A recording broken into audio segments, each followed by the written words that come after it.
హల్లెలూయా. కూడి వచ్చిన మీ అందరికీ నా ప్రత్యేకమైన వందనాలు తెలియజేస్తున్నాను. దేవుని మహా కృపను బట్టి సాయంకాల సమయంలో మరొక పర్యాయము దేవుని పాదముల దగ్గరికి రావడానికి దేవుడు కృప చూపించిన విధానం కొరకు వందనాలు చెల్లిస్తూ ఉన్నాం. దేవుని బిడ్డలారా, లూకా సువార్త 10వ అధ్యాయము 38 నుంచి 42 వరకు వాక్యాన్ని చదువుకుందాం. మరొకసారి నేను చదువుతాను, నాతో పాటు మీరు కూడా చదవడానికి ప్రయత్నం చేయాలని మనం చేస్తున్నాను.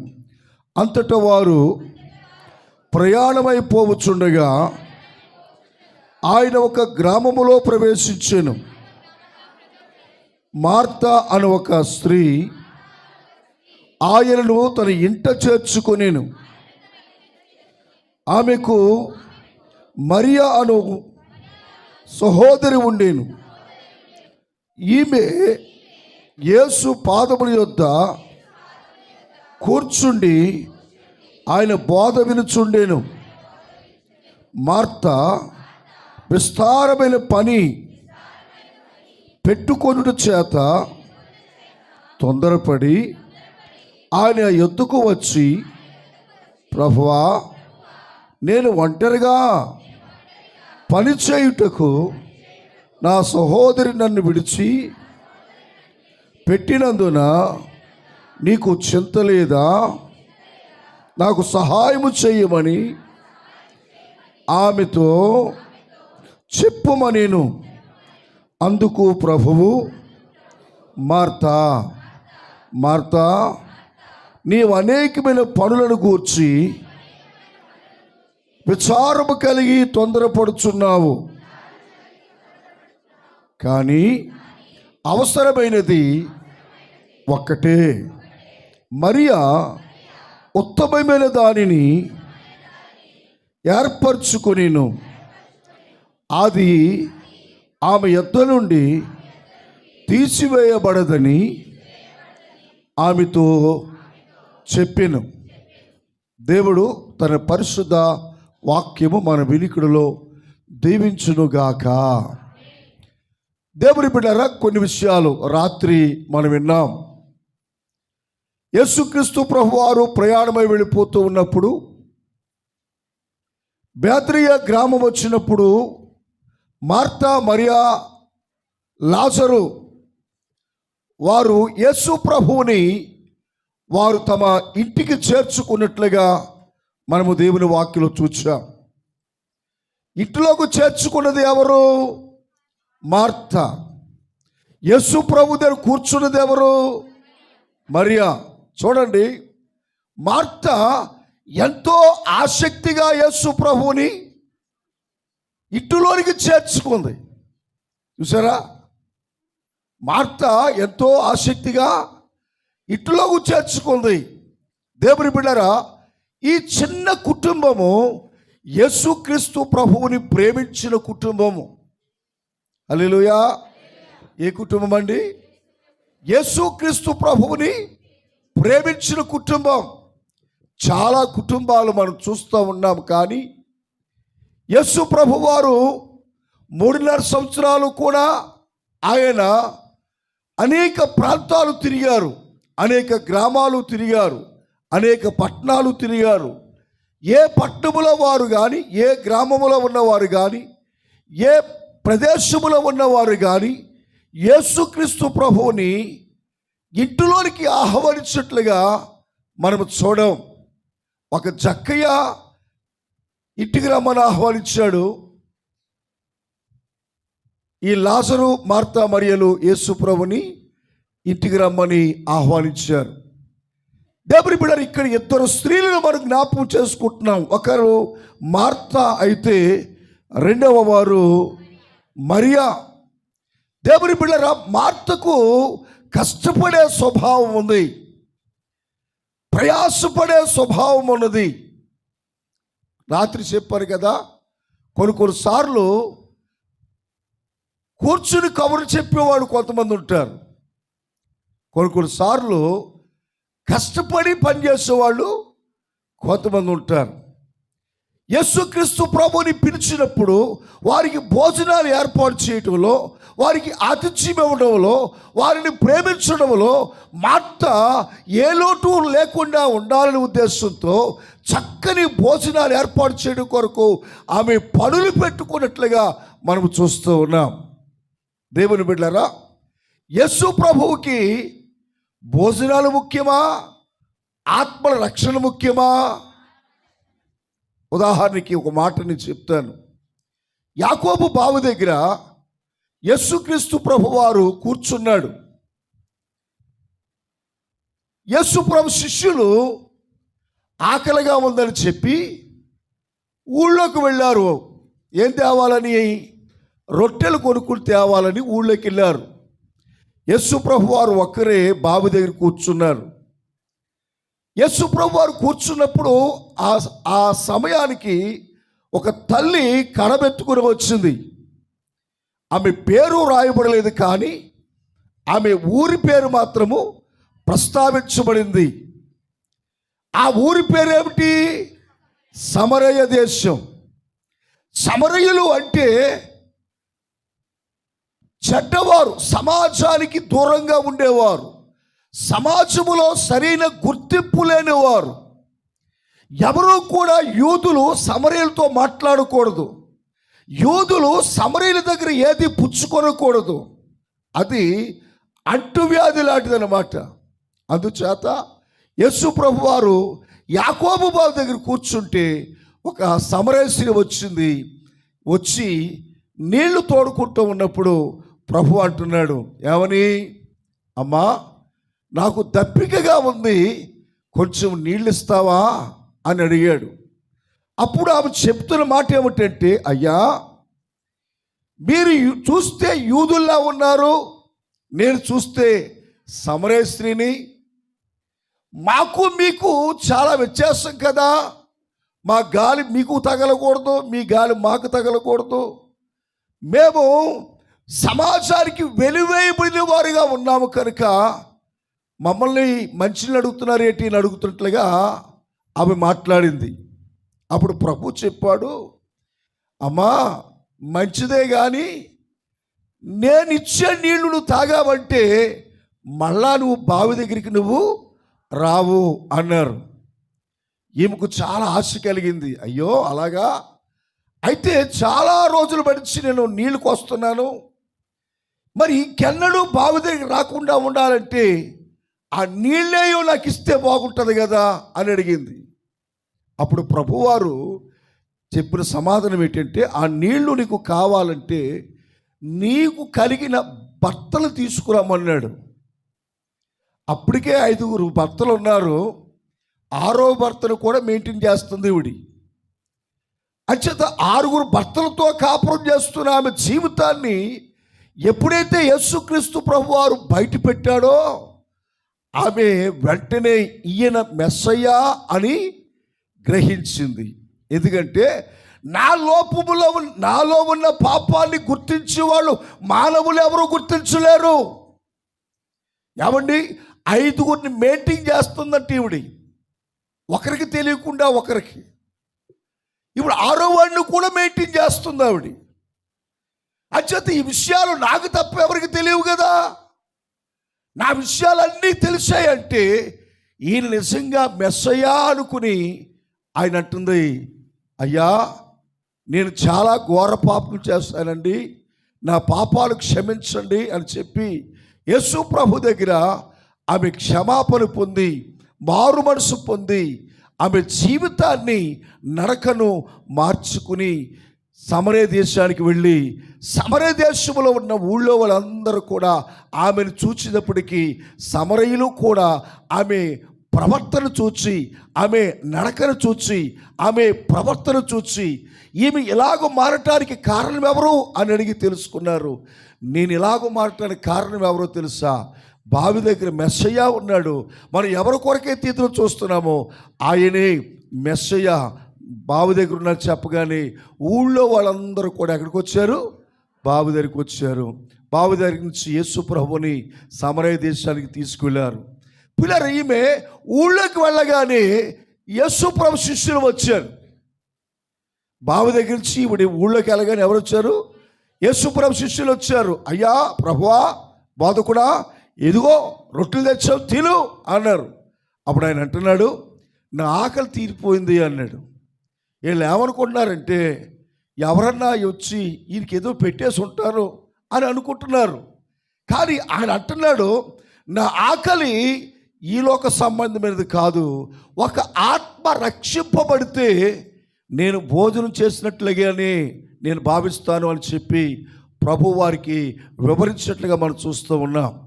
దేవుని బిడ్డలు, ఇక్కడ మార్త ఎవరిని సంతోషపెట్టాలి పనులు చేస్తుంది? యేసు ప్రభుని సంతోషపెట్టాలి పనులు చేస్తుంది.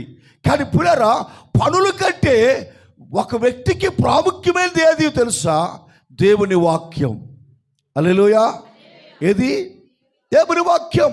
అందుకనే రాత్రి ఒక విషయాన్ని మనం జ్ఞాపకం చేసుకున్నాం.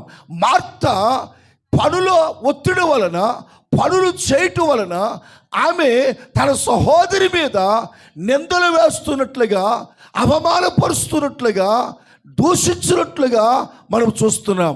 40వ వచనంలో మనం చదివాం కదా. 40వ వచనంలో ఏముంది? మార్త విస్తారమైన పనులు పెట్టుకొని చేత తొందరపడి, అండర్లైన్ చేసుకోండి. ఏ పడి? తొందరపడి అంటే ఆవేశపరురాలై, కోపం వచ్చిన వ్యక్తిగా యేసు ప్రభు దగ్గరకు వచ్చి, అయ్యా, నేను మీ కొరకు ఇంత కష్టపడుతున్నాను, మరి నా సహోదరిని పని చేయడానికి పంపాలని మీకు చింత లేదా అని అడుగుతుంది. హల్లెలూయా. ఏమడుగుతుంది? నా సహోదరిని పని చేయడానికి పంపాలని చింత మీకు లేదా అని అడుగుతుంది. దేవుని బిడ్డలారా, రాత్రి ఏం చెప్పాను? ఏ వ్యక్తి కూడా నిందించకూడదు. ఎవరిని నిందించకూడదు అంటే మనం రాత్రి చదువుకున్నాము. నిర్గమకాండము 22వ అధ్యాయము 28వ వచనంలో మనం చూసినట్లయితే అక్కడ దేవునిని, అధికారిని నిందింపకూడదు అని దేవుని వాక్యం చెప్తుంది. ఎవరు నిందించకూడదండి? దేవునిని నిందించకూడదు, అధికారిని కూడా నిందించకూడదు. ఈ రాత్రి దేవుని బిడ్డలారా, నీకు వచ్చే బాధలు బట్టి, నీకు వచ్చే కష్టాలు బట్టి నీవు దేవుణ్ణి నిందిస్తున్నావేమో, నీవు దేవుణ్ణి అవమానపరుస్తున్నావేమో, దేవుణ్ణి నీచంగా చూస్తున్నావేమో. ఒకసారి మన జీవితాల్ని పరిశీలన చేసుకుందాం. దేవుని బిడ్డలారా, నయోమి రూతు గ్రంథంలో ఇలాగంటుంది. ఏమంటుంది? దేవుడు నాకు విరోధి అయ్యాడు అంటుంది. ఏమండి? దేవుడు విరోధి అవ్వగలడా? దేవుడు విరోధి అవుతాడా? దేవుడు ఎప్పుడూ దేవుని పిల్లలకు విరోధి కాడు కూడా. మనం రాత్రి చదువుకున్నాం. ఏమండి? విలాప వాక్యాల్లో మనం చదువుకున్నాం. దేవుడు ఏ వ్యక్తిని కూడా ఏమండి హృదయపూర్వకముగా బాధ అయినను విచారమైనను కలుగ చేయడు అని విలాప వాక్యాల్లో మనం జ్ఞాపకం చేసుకున్నాం. చూడండి పిల్లరా, ఇప్పుడు దేవుని వాక్యములో మనం గమనించినప్పుడు మార్త తన సహోదరిని నిందించుచున్నట్లుగా మనం చూస్తూ ఉన్నాం, అవమానపరుస్తున్నట్లుగా మనం చూస్తూ ఉన్నాం. దేవుని బిడ్డరా, దేవుని సన్నిధిలో దేవునికి ప్రాముఖ్యమైనది పనులు కాదు, దేవునికి ప్రాముఖ్యమైనవి మన యొక్క వ్యక్తిగత పనులు కాదు. దేవునికి ప్రాముఖ్యమైనది ఏది అంటే దేవుని వాక్యం వినడమే దేవునికి ప్రాముఖ్యమైనది. దేవునికి స్తోత్రం చెప్దామా? హల్లెలూయా. ప్రతి వ్యక్తి కూడా దేవుని వాక్యాన్ని వినాలి. అందుకని దేవుని వాక్యం వినటానికి ప్రజలు తండోపతండులుగా వచ్చేవారు. దేవుని బిడ్డలారా, ఒక వ్యక్తిని మనం నిందించినట్లయితే మన పరిస్థితి ఏమవుతుంది అనే విషయాన్ని ఈ రాత్రి కొన్ని విషయాలు మనం జ్ఞాపకం చేసుకుందాం. దేవుని బిడ్డలారా, ఏ వ్యక్తిని నిందించకూడదు అని నిర్గమకాండములో మనం చూసాం. దేవుని నిందించకూడదు, అధికారులను కూడా మనము నిందించకూడదు. రాత్రి కొంచెం వివరణ మీకు ఇవ్వడం జరిగింది, మరొకసారి మీకు జ్ఞాపకం చేస్తున్నాను. దేవుని బిడ్డలారా, నిందించిన వారు ఏమవుతారు చెప్పండి? నిందించిన వారు ఏమవుతారు? చాలామంది నా నోరే కదా, నా నోటుకొచ్చింది మాట్లాడదాం అనుకుంటారు చాలామంది. దేవుని బిడ్డలారా, దేవుడు అది ఒప్పుకోవట్లేదు. నువ్వు పలికే ప్రతి వ్యర్థమైన మాటకు లెక్క చెప్పాలన్నాడు దేవుడు. అందుకనే నువ్వు మాట్లాడేటప్పుడు నీ మాటలు జాగ్రత్తగా ఉండాలని ప్రసంగి గ్రంథము 5వ అధ్యాయంలో మనం చూడగలుగుతున్నాం కదా. చూడండి, మార్త ఏమంటుంది? నేను ఒంటరిగా ఉండి పని చేస్తున్నాను ప్రభువా, కనీసం నాకు సహాయం చేయడానికి, నాకు సపోర్ట్ చేయడానికి నా సహోదరిని పంపాలన్న మన భాష చెప్పాలంటే ఇంగిత జ్ఞానం నీకు లేదా అన్నట్లుగా మాట్లాడుతుంది ఆవిడ. అంతే కదా, నీకు చింత లేదా అనే మాటకి అర్థం ఏంటి? మీ ఇద్దరు ఊసులు చెప్పుకుంటున్నారు, అంత కష్టపడుతుంది, కనీసం మరియమ్మ వెళ్ళి కూర్చు మీ సోదరికి సహాయం చేయి అని చెప్పేంత ఇంగిత జ్ఞానం నీకు లేదా అన్నట్టుగా మాట్లాడుతుంది. ఈరోజు దేవుని బిడ్డలారా, ఏ వ్యక్తిని కూడా మనం నిందించకూడదు. ఒకవేళ ఏ వ్యక్తులైనా మనం నిందిస్తే మనం ఏమవుతామో అనే విషయాన్ని ఈ రాత్రి మీతో మాట్లాడాలనుకుంటున్నాను. చూడండి, మత్తయి సువార్త 5వ అధ్యాయము 22వ వచనం. మీ కుర్చీలు ఎదురుకేసుకోవాలి, మీ కుర్చీలకి ఎదురుకేసుకోవాలి. మత్తయి సువార్త 5వ అధ్యాయము 22వ వచనం. నేను మీతో చెప్పినది ఏమనగా, అమ్మ ఒకరు చదవండి రా నాయనా, తన సహోదరుని మీద కోపపడు ప్రతివాడు విమర్శకు లోనగును. హల్లెలూయా. వింటున్నారా? గమనించండి, తన సహోదరుని మీద కోపపడే ప్రతివాడు కూడా ఏమవుతాడట? విమర్శకు లోనవుతాడు. నీ సహోదరుని మీద నీవు ఒకవేళ నిందలు వేస్తున్నావేమో, నీ సహోదరుని మీద నీవు ఆవేశపడుతున్నావేమో. చూడండి, కుటుంబాల్లో చాలామంది భార్యాభర్తలు ఆవేశంగా మాట్లాడతారు కొన్నిసార్లు. పిల్లలు తల్లిదండ్రుల మీద ఆవేశంగా మాట్లాడతారు కొన్నిసార్లు.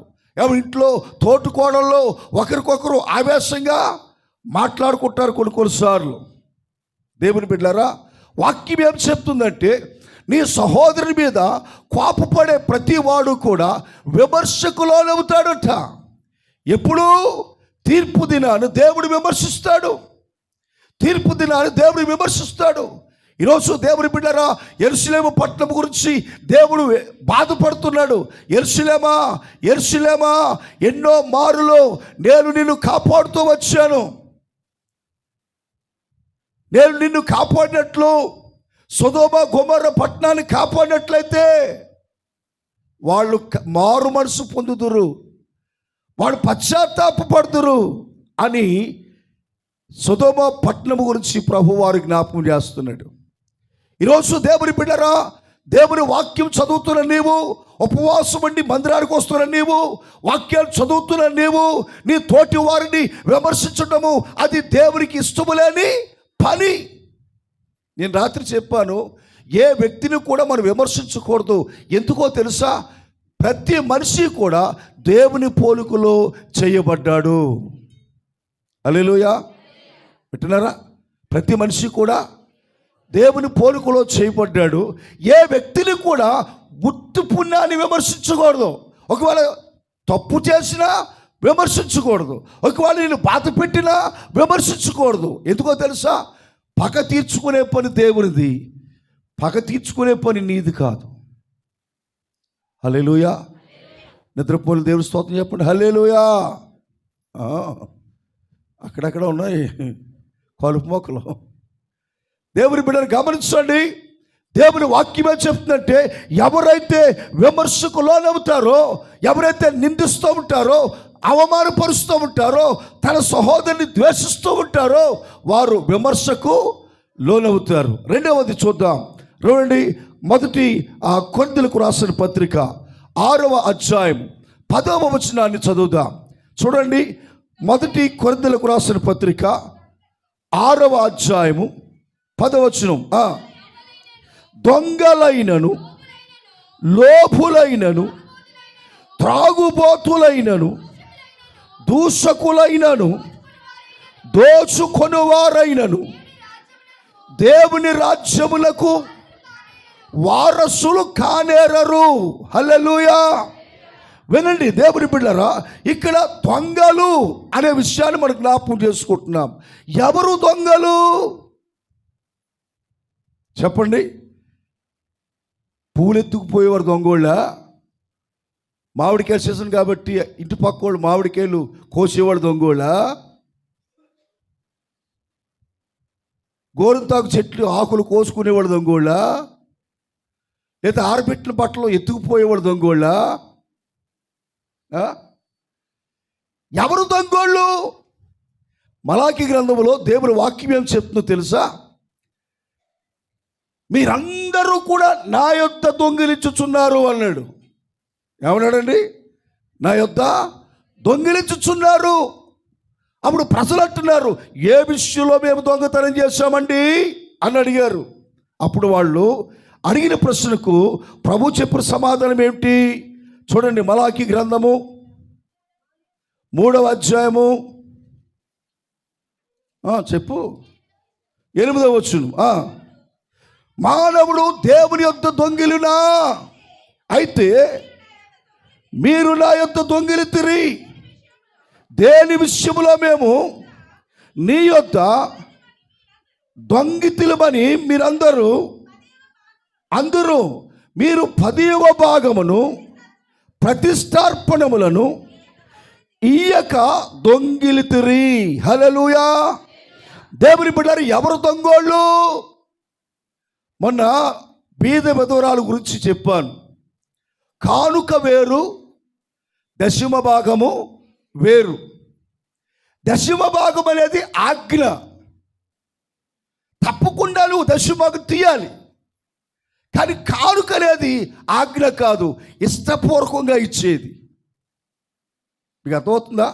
కానుక నువ్వు ఎంత వేయచ్చు, రూపాయి వేయచ్చు, ₹1,00,000 వేయచ్చు, అనాకాసు వేయచ్చు, ఏమైనా వేయచ్చు. ఇష్టం లేకపోతే ఏమి వేయకపోవచ్చు. కానీ నీకు ఇష్టం ఉన్నా ఇష్టం లేకపోయినా దేవుడు నీకు ఇచ్చిన కష్టార్జితములో దశమ భాగము 100% నువ్వు దేవునికి తీయాలి. అది ఆజ్ఞ. నువ్వు దశమ భాగం ఎప్పుడైతే తీయవో అప్పుడు దేవుడు అంటున్నాడు, నీవు దొంగవు అంటున్నాడు. హల్లెలూయా. దశమ భాగం అంటే ఏంటి? ఒక ₹1000 సంపాదించాడు అనుకోండి జాషువా గారు. ఎంత ఇవ్వాలి బాబు? ₹1000 సంపాదిస్తే ₹100 ఇవ్వాలి. 10,000 సంపాదించావు అనుకోండి, ఎంత ఇవ్వాలి? ₹1000 ఇవ్వాలి. 50,000 సంపాదించావు అనుకోండి, ఎంత ఇవ్వాలి? 5,000 ఇవ్వాలి. ఇప్పుడు 50,000 సంపాదించిన జాషువా గారు ₹500 కవర్లో పెట్టించాడు అనుకోండి, అది కానుక అవుతుందా, దశమ భాగం అవుతుందా? మాట్లాడుతున్నది కానుకే అవుతుంది, దశమ భాగము అవదు. ఎందుకంటే 100% తీయవలసింది దశమ భాగం. కాబట్టి ఎవరైతే ఆ దశమ భాగము తీయరో వాళ్ళు దేవుని సన్నిధిలో వారు దొంగలుగా దేవుడు చూస్తున్నాడు. ఇప్పుడు దొంగలు ఎక్కడికి వెళ్ళరు? దేవుని రాజ్యానికి వెళ్ళరు. అది నెంబర్ 1. రెండవది చూడండి, రెండవది దొంగలు, లోపులు. చెప్పండి, లోపి అంటే ఎవరు? పిసినారోళ్ళు. ఎవడి లోకములో అన్నీ ఖర్చు పెడతారు, కానీ దేవుని దగ్గరికి వచ్చేటప్పటికి చేయలాగేస్తూ ఉంటుంది కదా. పిసినారోళ్ళు చాలామంది సమాజంలో ఉంటుంటారు. దేవుని బిడ్డలారా, దొంగలు దేవుని రాజ్యానికి వెళ్ళరు, లోపులు దేవుని రాజ్యానికి వెళ్ళరు. మూడవది త్రాగుబోతులు. అమ్మా వింటున్నారా బాబు? ఎవరండి త్రాగుబోతులు? అంటే ఎవరు? సారా తాగేవాళ్ళు, మందు తాగేవాళ్ళు, బీరు తాగేవాళ్ళు, బ్రాందీ తాగేవాళ్ళు, కళ్ళు తాగేవాళ్ళు. యాసంకాలం వస్తుంది కదా, రేపటి నుంచి ఏం తాగుతారు? కళ్ళు. చల్లగా ఉంటుంది. ఏ సెంటర్ది? మన సంఘంలో ఒక అబ్బాయి ఉన్నాడు, బాప్తిసం తీసుకున్నాడు, కానీ ఇప్పుడుకి వచ్చి ఒక్కరోజు కూడా ప్రభువాలు తీసుకోలేదు. అంటే ఇంకా కొన్ని లోపాలు ఉన్నాయంట. మరి ఇంకెప్పుడు పోతాయి ఆ లోపాలకు అర్థం కాలేదు. దేవుని బిడ్డరా, లోపాలు ఉన్నాయని దేవునికి దూరం అవుతావా నువ్వు? దేవుని కొరకు నువ్వు లోపాలు సరిచేసుకోవా? ఇప్పుడు డాక్టర్ గారి దగ్గరికి వెళ్ళామండి, లివర్ పాడైపోయింది, ఊపిరితిత్తులు పాడైపోయాయి. సత్యవతం గారు వింటున్నారా? ఇప్పుడు నువ్వు తాగొద్దురా, నువ్వు చుట్టకాల చొద్దురా అని చెప్పాడు డాక్టర్ గారు. ఇప్పుడు ఏం చేస్తాను? ఎందుకు మానాలి? ఎందుకు మానాలండి? నీ ఆరోగ్యం బాగుండాలంటే మానాలి, లేకపోతే పోతే ఎవరు అన్యాయం అయిపోతారు? నీ భార్య, నీ పిల్లలు అన్యాయం అయిపోతారు. మరి వీళ్ళ గురించి ఆలోచిస్తున్నావు కానీ పరలోక రాజ్యం గురించి ఆలోచిస్తున్నావా? ఒక నిమిషం తాగుడు కొరకు, ఒక నిమిషం వ్యభిచారం కొరకు, ఒక నిమిషం పాపము కొరకు దేవునికి దూరం అవుతున్నావు కానీ వాటిని విడిచిపెట్టి దేవునికి దగ్గర అవ్వాలనే ఆలోచన నీకు లేదు. మొదటిది దొంగలు, రెండవది లోపులు, మూడవది త్రాగుబోతులు, నాలుగవది దూషకులు. ఇప్పుడు మన పాయింట్ ఏంటి? విమర్శించేవాళ్ళు, నిందించేవాళ్ళు, దూషించేవాళ్ళు. ఈరోజు దేవుని బిడ్డరా, నీ ఇంట్లో వాళ్ళని నువ్వు దూషిస్తున్నావా? దూషిస్తుంటే నువ్వు ఖచ్చితంగా దేవుని రాజ్యానికి వెళ్ళలేవు. నేను 40 రోజులు ఉపవాసం ఉన్నానండి. నేను ప్రతి ఆదివారం గుడికి వస్తున్నానండి. ఉద్దేశం ఏంటి? మా పాస్టర్ గారు హాస్పిటల్ తీసుకెళ్ళేది. హాస్పిటల్ తీసుకెళ్ళి వస్తే డాక్టర్ గారు మందులు రాసేవాడు. ఈమె మింగలేక ఏం చేసేదంటే ఆ బట్టల్లోనూ ఏ బట్టల్లోనూ దాచేసేది. మందులు వేసుకునేది కాదు ఆవిడ. 2 రోజులు బాగుండేది, అది 4వ రోజుకి ఏమైపోయేది? నీరసం అయిపోయేది. ఏంటి హాస్పిటల్ చూపిస్తున్నాను నీరసం అయిపోతుందంటే మందులు వేసేసుకున్నాను అనేది. ఏమిటి అప్పుడప్పుడు వీళ్ళు బట్టలు దులిపేటప్పటికి ఇంతంత కట్టలు పడి అనమాట, డబ్బు కట్టలుగా. ఆ తర్వాత నీరసం ఎక్కువైపోతే ఎవరు బాధపడతారమ్మా అంటే ఆ తర్వాత మందులు వాడడం మొదలు. ఇప్పుడు మాత్రలు మిగులుతలేదు, అయిపోతున్నాయి. దేవుని స్తోత్రం కలుగును గాక. ఎందుకు ఈ మాట చెప్తున్నానంటే, ఎందుకు చెప్తున్నాను? ఎందుకు చెప్పారా? చెప్పండి అమ్మా, గట్టిగా చెప్పండి, టైం అయిపోతుంది. దూషకుల గురించి చెప్తూ ఏం చెప్పారు?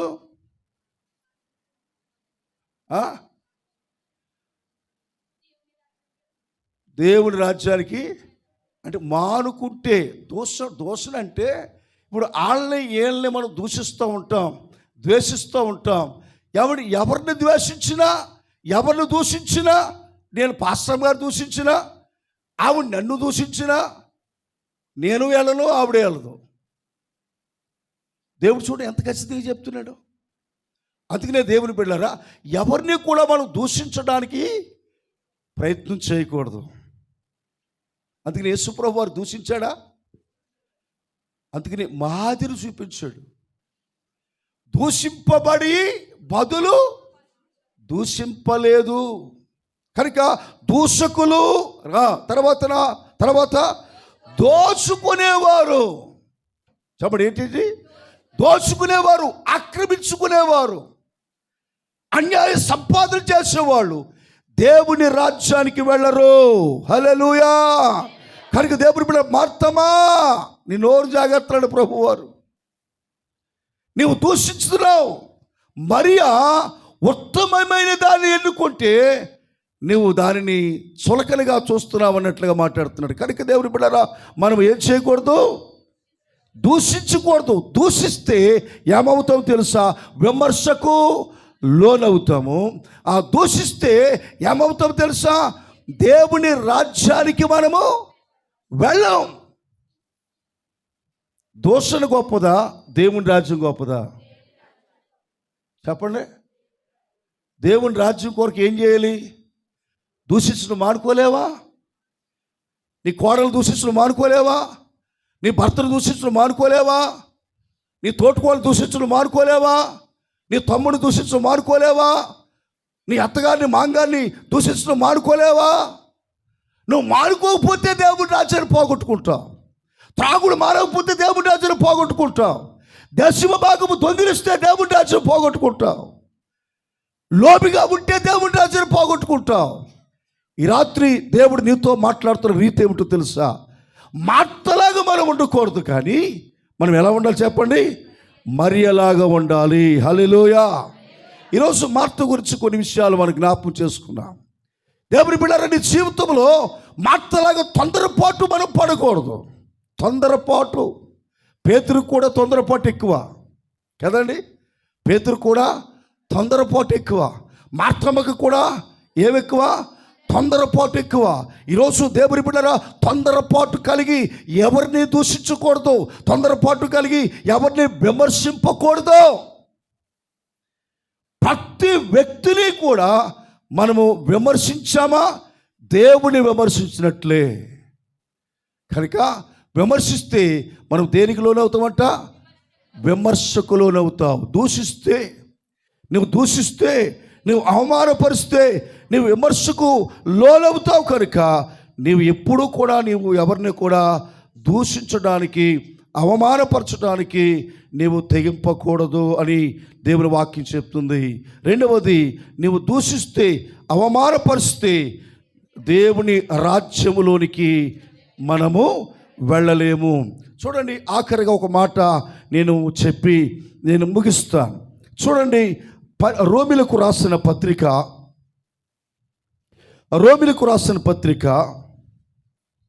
12వ అధ్యాయము 17వ వచనాన్ని నేను చదువుతున్నాను. నాతో పాటు మీరు చదవండి. 12వ అధ్యాయము ఎన్నో వచనం? 17వ వచనం చదువుతున్నాను. కీడుకు ప్రతి కీడు ఎవనికిని, నేను చదువుతున్నాను, నువ్వు చెప్పేస్తున్నావు. కీడుకు ప్రతి కీడు ఎవరికిని చెయ్యవద్దు. చెప్పండి. మనుషులందరి దృష్టికి యోగ్యమైన వాటిని గూర్చి ఆలోచన కలిగి ఉండుడి. దేవుని స్తోత్రం కలుగును గాక. దేవుని బిడ్డలారా, చూడండి, కీడుకు ప్రతి కీడు ఎవరికి చేయకూడదు. ఏం చేయాలి? మనుషులందరికి దృష్టికి కూడా యోగ్యకరమైనది అనే మాటకు అర్థం ఏంటి తెలుసా? మేలైన వాటిని గూర్చి ఆలోచన చేయాలి. అదే 13వ అధ్యాయము 10వ వచనం చదువుదాం. 13:10. ప్రేమ పొరుగువానికి కీడు చేయదు గనుక ప్రేమ కలిగి ఉండుట ధర్మశాస్త్రమును నెరవేర్చుటయే. కాబట్టి రాత్రి దేవుని బిడ్డలారా, మాటలాగా దూకుడు తగ్గించి, మాటలాగా తొందరపాటు తగ్గించి, ఎదుటి వారిని నిందించకుండా, అవమానపరచకుండా, చులకునిగా మాట్లాడకుండా నీ నోటును జాగ్రత్త పెట్టుకుని, నీ దేవుని రాజ్యంకి వెళ్ళే వరకు కూడా నీ నోటుకు చెక్కు పెట్టుకుని దేవుని ఆజ్ఞల ప్రకారంగా జీవించినట్లయితే పరలోక రాజ్యములో మనము ప్రవేశింపగలము. అట్టి కృపలో దేవుడు మనల్ని నడిపించును గాక. ప్రార్థించుకుందాం. ప్రేమ స్వరూపుడా యేసు ప్రభువా, నీ ఘనమైన పరిశుద్ధ నామమునకు వందనాలు, స్తుతులు.